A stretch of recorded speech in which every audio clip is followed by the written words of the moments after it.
बीरबल की खिचड़ी आपने सुनी है? पक सकती थी, पक जाती, नहीं पकती।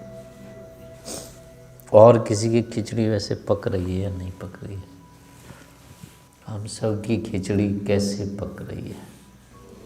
खिचड़ी तो पक रही है, लेकिन नीचे अग्नि दिख नहीं रही है, दिख नहीं रही है तो ये कौन सी खिचड़ी है? ये जो हमारा जीवन है ये निरंतर पक रहा है, चल रहा है, आगे पकता जा रहा है। कालः पचति भूतानि,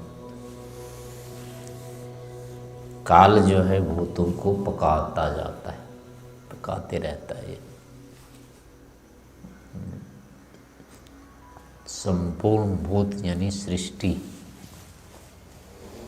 निरंतर पकती रहती है, उसमें हमारा जीवन शरीर भी है, ये भी दिन रात पक रहा है। पर इसका आधार क्या है? जीवन का आधार क्या होता है? इसके रहने पर तो जीवन होता है, नहीं रहने पर, समाप्त हो जाने पर समाप्त हो जाता है। प्राण को तो कुछ कर नहीं सकते हम। जीवन का जो आधार होता है वो कर्माशय होता है। जितने हमारे कर्माशय हैं उतने दिन तक तो चलेगा जीवन। कर्माशय समाप्त हो जाने पर जीवन भी समाप्त हो जाता है। इसलिए जीवन का जो आधार होता है वो कर्मों का संचय होता है। पर ये कभी दिखता नहीं है। हमारा कितना कर्माशय बचा है अभी, कितना शेष हो गया, ये कभी दिखता नहीं है। केवल जीवन ही चलता हुआ दिखता है। तो उस कर्माशय का अनुमान भी जीवन के ही आधार पर करना चाहिए या कर लेना चाहिए। सामान्य रूप से जीवन का काल 100 साल का होता है।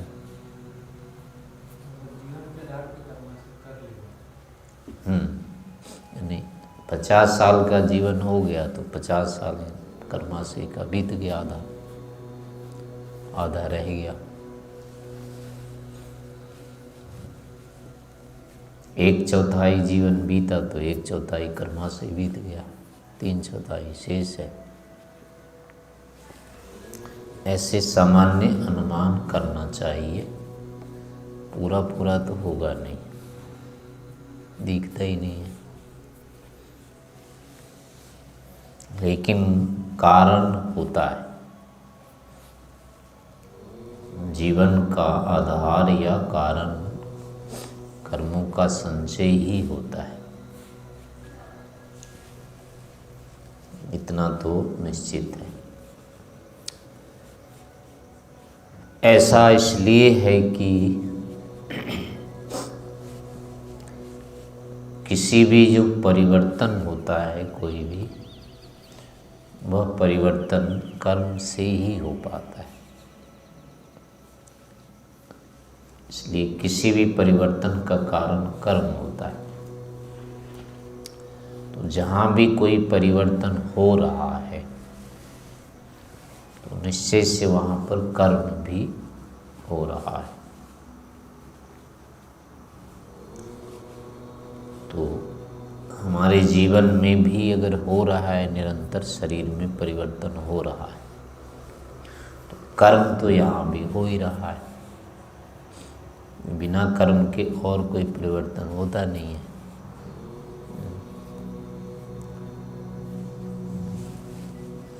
दूसरी बात है या दूसरा हेतु है ये, जो द्रव्य होते हैं उसके जो गुण होते हैं वो तो सुनिश्चित होते हैं, वो अपने आप कुछ बदल नहीं सकते। तो इस कारण से द्रव्यों में जो परिवर्तन है वो वस्तुतः उनका एक संग्रह मात्र है। न्यून अधिक जो संग्रह है यही सारे द्रव्य हैं। संसार के जितने भी पदार्थ हैं ये क्या है, अपने अवयवों के परमाणुओं के संग्रह मात्र हैं। ये ऐसा कुछ भी विकल्प नहीं है जो कि ढेर नहीं है, संग्रह नहीं है, सभी में अवयव होते हैं। अब वो जो अवयव हैं अंततः वो तो नित्य रहेंगे, अनित्य तो होंगे नहीं। उनके साथ उनके गुण भी रहेंगे, नित्य साथ ही रहते हैं। तो गुणों को द्रव्यों से तो कुछ किया नहीं जा सकता है, वो तो साथ ही रहते हैं सदा। इसलिए द्रव्य के गुणों में तो परिवर्तन संभव नहीं है। अब केवल बचता है परिवर्तन का जो आधार, वो केवल कर्म बचता है। कर्म केवल उसमें अवस्था भेद कर सकता है। किसी का संयोग, किसी का विभाग, ये जो है कर्म से होता है। ऐसे जो परमाणु हैं, नित्य परमाणु हैं, इनके जो गुण हैं अब उनमें कर्म के द्वारा न्यूनता अधिकता केवल लाई जा सकती है। उनको न्यून अधिक ढेर के रूप में, संघात के रूप में इकट्ठा किया जा सकता है और उसी संग्रह के आधार पर उनके गुण भी होंगे उतने संचित। फिर उन्हीं गुणों की जितने अधिक सजातीय परमाणु होंगे उन गुणों की उतनी मात्रा दिखाई देगी और जितने उसके अवरोधक होंगे उतने फिर वो गुण दबते रहेंगे। तो सजातीय और विरोधी अवयवों के कारण से किसी भी संघात में क्या होगा, न्यूनता अधिकता उसके गुणों में दिखती रहेगी। एक दूसरे से दबते रहेंगे, उभरते रहेंगे। किसी के साथ हो, सजातीय के साथ हो जाएंगे तो गाढ़ा हो जाएगा, अधिक हो जाएगा, लगेगा। विजातीय से ढक जाएंगे तो कम लगेंगे। ऐसी स्थिति इसमें होगी। तो ये जो होगा फिर वो कर्म से ही होगा। तो इसलिए अंततः जो है पदार्थ होते हैं वो नित्य होते हैं, गुणी मात्र होते हैं। तो अब उन्हें जो गुणी पदार्थ है अंतिम, इनका क्या एक संयोग विशेष भी हमारा शरीर भी है। तो लेकिन हमारा जो संयोग शरीर है वो एक संख्या विशेष में परमाणु रखता है, अवयव। लेकिन जो भी इसमें अवयव हैं अपनी संख्या विशेष में, उनके साथ और भी हो सकते थे। जैसे ये चादर है, इसमें जितने भी धागे हैं अभी, ये और भी हो सकते थे ना। इसमें ये चादर और भी बड़ी हो सकती थी, तो धागे इसमें और भी जुड़ सकते थे, लेकिन नहीं जुड़े। तो नहीं जुड़ने में और क्या कारण है?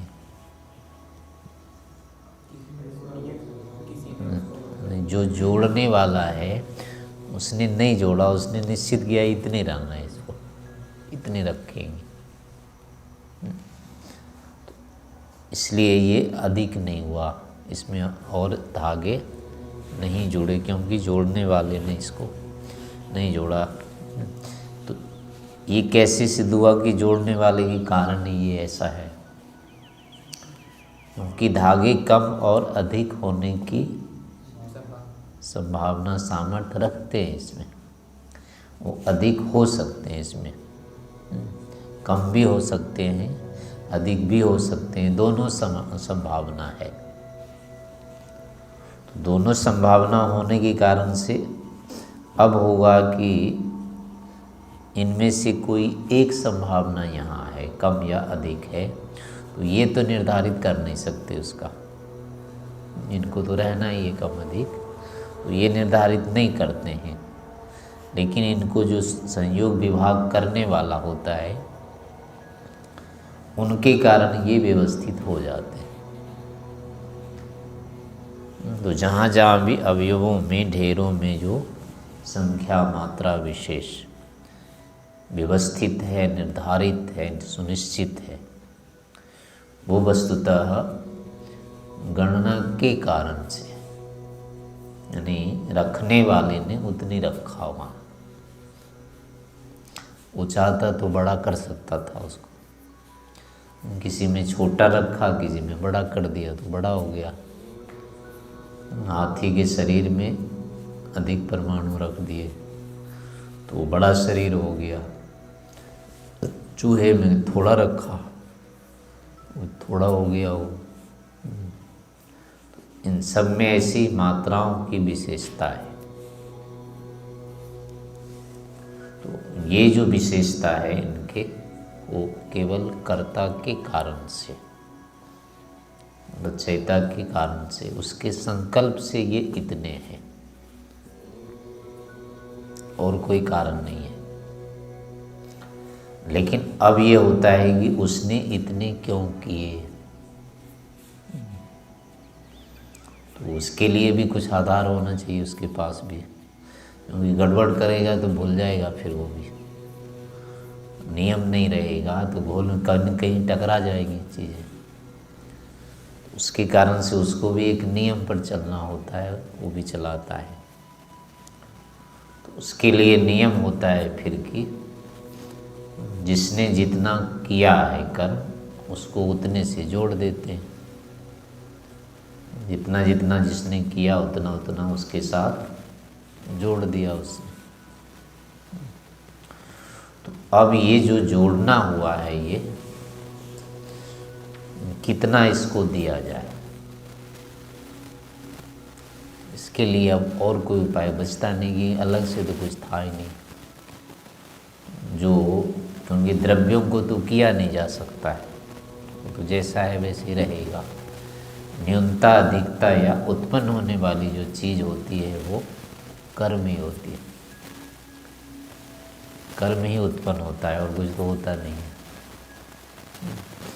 जो द्रव्य है, गुण है, वो तो सुनिश्चित है ही, वो तो उत्पन्न होते नहीं है।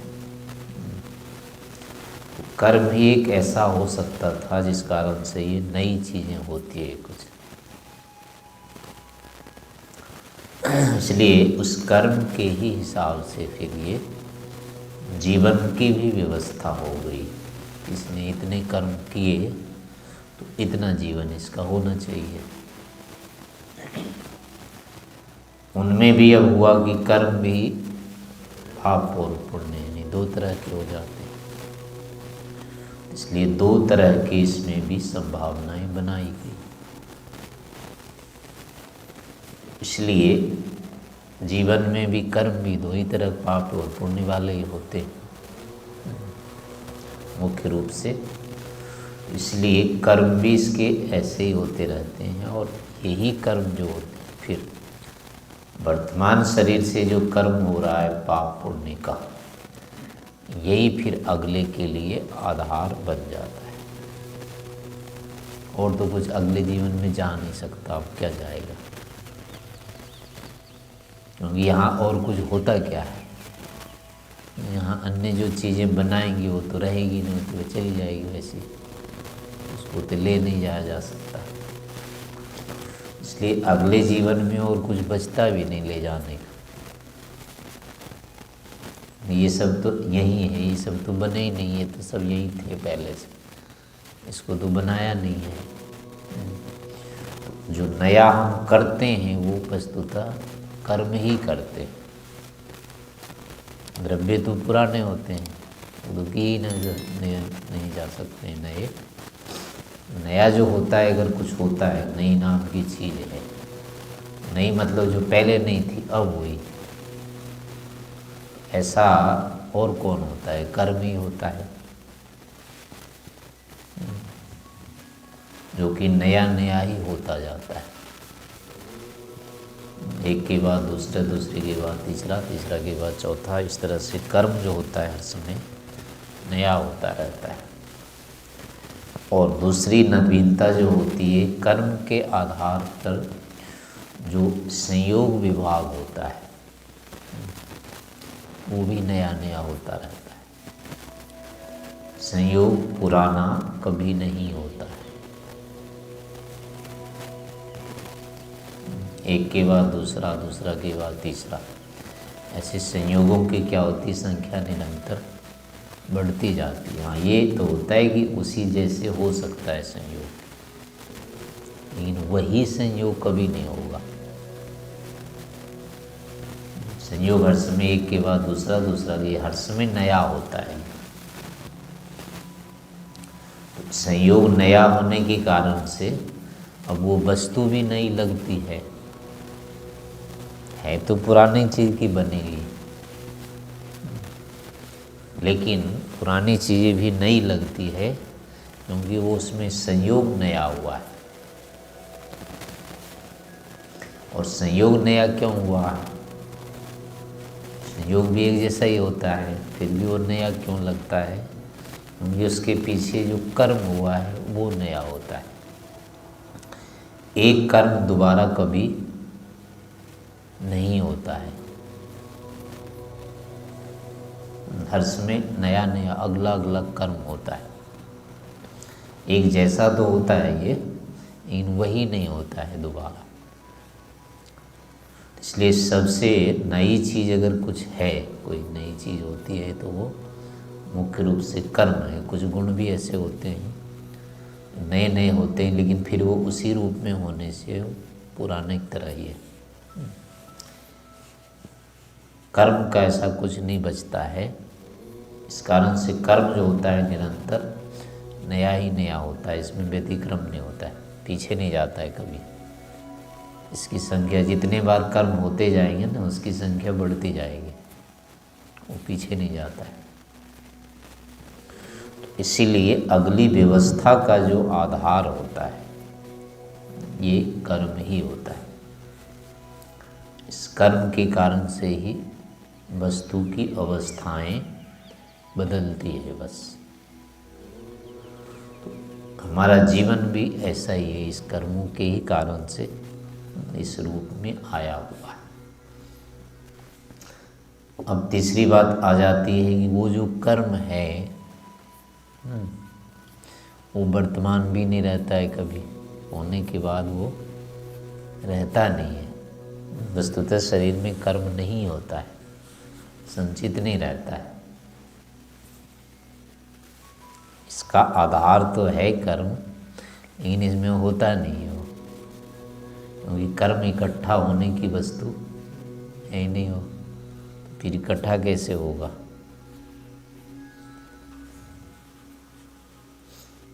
लेकिन इकट्ठा नहीं होकर के भी वो आधार है।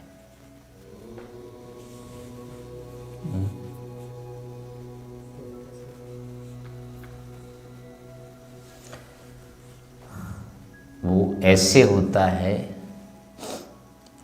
यानी इसके ही जो अवयव हैं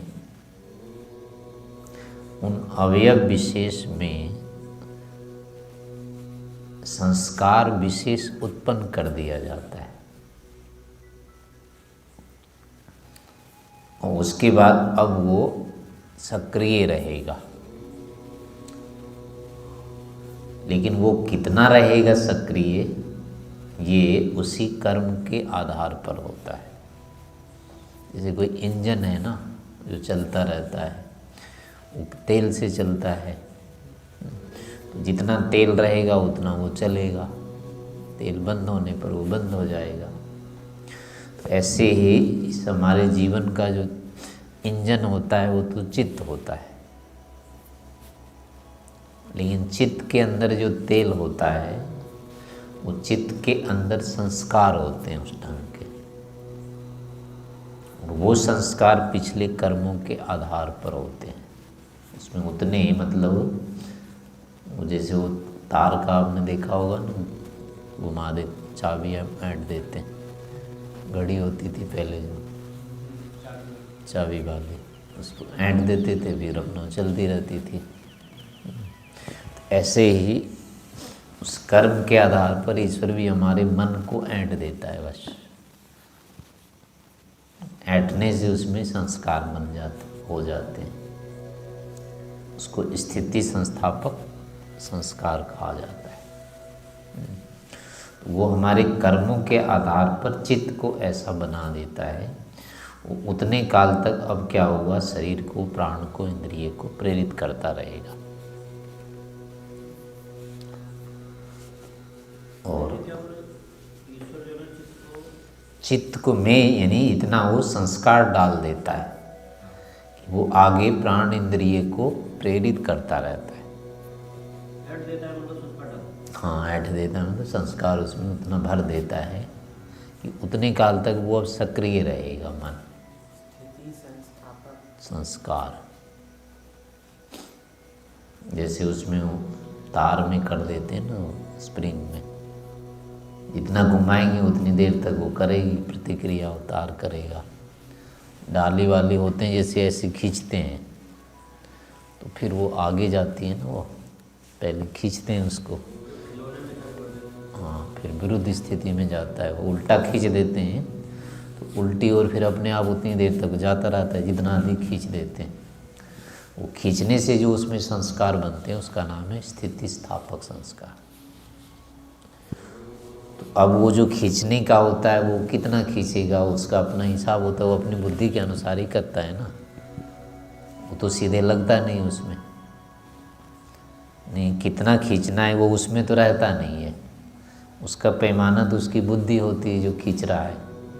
ये जो चाबी वो कर रहा है, चाबी दे रहा है, उसमें कितनी चाबी पड़नी वहाँ तो नहीं होता है ना, कितना हमको।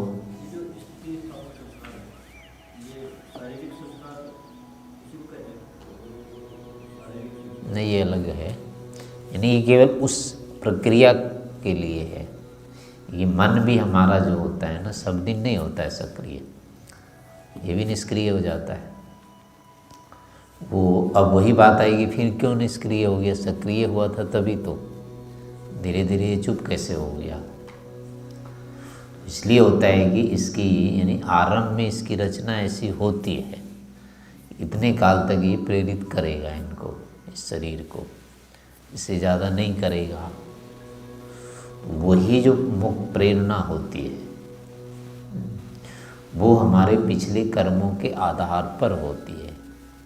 वो होता तो ईश्वर के पास है, क्योंकि और तो कहीं वो बचेगा ही नहीं। जो कर्म नष्ट हो गया उत्पन्न हो के, वो कहाँ रहेगा। और कर्म को संचित रखने का ज्ञान के अतिरिक्त और कोई आधार नहीं है। जैसे ये हमने मुट्ठी बांधी और खोली, 1 2 3 4, अब ये 4 बार हो गई। अब ये 4 बार कहाँ है, इसमें तो है ही नहीं अब, लेकिन हुआ तो है 4। वो 4 और कहीं मिलेगा, ढूंढेंगे तो कहीं नहीं मिल सकता है। मिलेगा तो केवल एक जगह मिलेगा, कहाँ, ज्ञान में मिलेगा। तो कर्मों का जो संचय होता है वस्तुतः द्रव्य में भी नहीं हो पाता है, वो ज्ञान में होता है। किसी उसमें कोष में नहीं रखा जा सकता है उसको। इसलिए हम जितने कर्म कर रहे होते हैं वस्तुतः इकट्ठे नहीं होते, हमारे चित्त में भी नहीं होते हैं। वो ज्ञान में, ईश्वर के ज्ञान में होता है। तो उसी संचय के आधार पर फिर हमारा जो चित्त होता है वो नए शरीर के साथ जब संबंध होता है तो उसको उतना सक्रिय कर देते हैं ईश्वर। उसी सक्रियता के आधार पर वो अब उस शरीर को चलाता रहता है। तो जितने दिन तक वो चलेगा उतना दिन तक शरीर चलेगा। वो बंद हो गया तो ये अपने आप बंद हो जाएगा। तो ऐसे वो दिखता भी नहीं है, लेकिन वो आधार होता है। शरीर चलता उसी के आधार पर है, वो इसमें नहीं होता है, लेकिन ईश्वर में भी नहीं रहता है। फिर वो उसने एक बार कर दिया तो छुट्टी हो गई, उसके यहाँ से निकल गया वो। तो एक ऐसी चीज़ है, मतलब एक ऐसा आधार है जिस पर काम तो होता है लेकिन वो कहीं मिलता नहीं है। वो आग जिससे खिचड़ी बन रही है, खिचड़ी तो बनती हुई दिखती है, लेकिन नीचे वो अग्नि जलती है, वो दिखती नहीं है, कहीं होती नहीं है। तो इसी विचित्रता के कारण से क्या होता है कि यानी इसको अगर बुद्धि से नहीं समझा जाए तो कभी होगा ही नहीं कि हमारा शरीर जो है वो कर्म निमित्तक है। हमारा जीवन जो है वो कर्मों के आधार पर ही होता है, कर्म पर आश्रित होता है, ये नहीं दिखेगा। तो जो लोग ईश्वर को नहीं मानते हैं वो जीवन को भी नहीं मान सकते हैं कि ये कर्म निमित्तक होता है, क्योंकि और किसी ढंग से इसको सिद्ध किया नहीं जा सकता है। वर्तमान जन्म के जो कर्म हो रहे हैं ये अगले जन्म का कारण कैसे बनेगा? ये तो आज ही खत्म हो रहा है ना, होने के बाद बचता तो है ही नहीं है। तो आगे कैसे कारण बनेगा अगले जीवन का? वो जीवन तक जाएगा कैसे? इस शरीर का अगले शरीर से संबंध तो होता नहीं है, और अगर वो इसी में संचित हो रहा है वो तो इसी के साथ भी चला रह जाएगा, दूसरे में जाएगा कैसे? तो जब जाएगा नहीं तो दूसरे का कारण कैसे बनेगा? वो बन ही नहीं सकता है। तो इसलिए केवल शरीर को या कर्म को मान करके अगले जन्म की यानी समस्या का समाधान नहीं होगा, उसकी व्याख्या नहीं संभव है। कर्म निमित्तक अगला जन्म तभी संभव है जब बीच में ईश्वर को माना जाए। ईश्वर को मान, जैसे शरीर तो चला गया, शरीर में तो परमेश्वर का नहीं हुआ।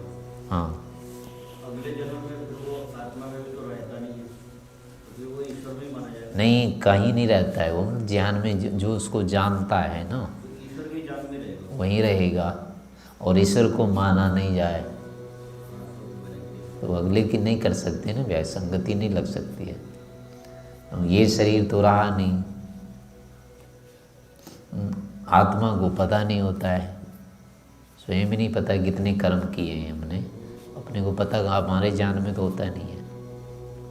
और सारे कर्मों के संस्कार बनते भी नहीं हैं, क्योंकि संस्कार वही बनते हैं जो अनुभव में आते हैं, बिना अनुभव के संस्कार बनते नहीं हैं।